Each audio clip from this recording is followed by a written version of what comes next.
पञ्चपादपपुष्पगन्धपदाम्बुजद्वयशोभितम् फाललोचनजातपावकदग्धमन्मथविग्रहम् भस्मदिग्धकळेभरं भवनाशनं भवमव्ययम् चन्द्रशेखर चन्द्रशेखर चन्द्रशेखर रक्ष माम्।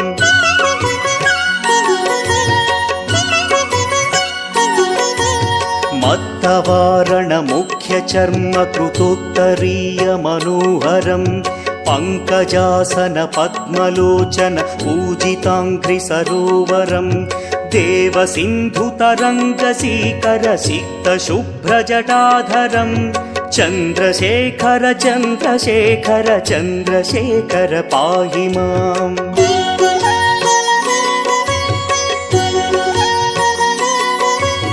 यक्ष